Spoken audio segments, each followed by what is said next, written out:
Antarctica. Enigma. Mysterious. Alluring. Most beautiful. But beauty is a cruel mistress.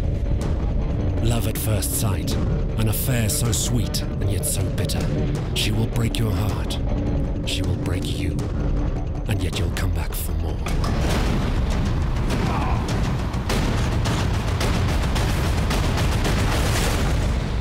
The most hostile environment on Earth.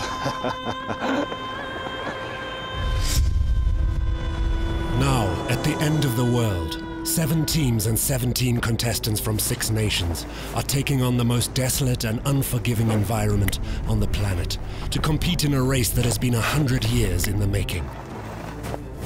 In 1911, Norwegian polar explorer Roald Amundsen and British Royal Navy officer Robert Falcon Scott set out from their respective Antarctic base camps and began an epic race to be the first man ever at the South Pole.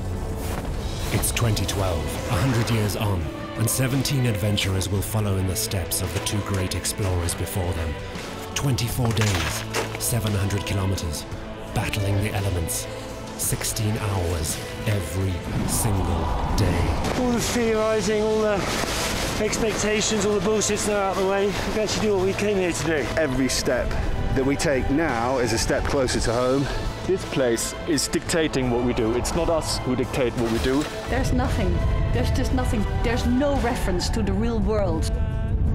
Visibility was awful. It almost makes you feel sick. We got a few blisters and a few achy backs in the team. I haven't really slept for 3 days. Got a really bad chest infection. Oh my goodness, why am I here? I picked up frostbite very early in the race and bits started falling off. We found it on the floor one night and we put it in the cooking pot. So it's all back in the body somewhere. No matter how harsh the punishment, nothing will come between these men and women and their calling to reach the pole. Except the cruel mistress herself. We stopped to put the tent up. While we were putting the tent up, he just couldn't breathe. He just went down on one knee. We need a medical evacuation plane from this point back to Novo ASAP. The doctor subsequently told me that he didn't think I would have lived if I'd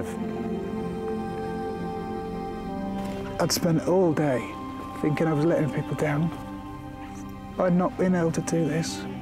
The worst way I could let them down would be not going home. And for those who are spared, the rewards are plenty. After 12 days of incredible hardship, we come over a rise, and what we see before us here is the halfway mark. It just seems unbelievable. Life-threatening conditions, shock and severe injury are all symptoms of a cold sweat. And here at -40 degrees, at the coldest, highest and windiest continent on Earth, a cold sweat is unavoidable. So who are these men and women who subject themselves to the cruelty of this place? What is it that drives them? A search for meaning or enlightenment? A transcendence of mental and physical boundaries? Or is it merely a calling? Far beyond any reason.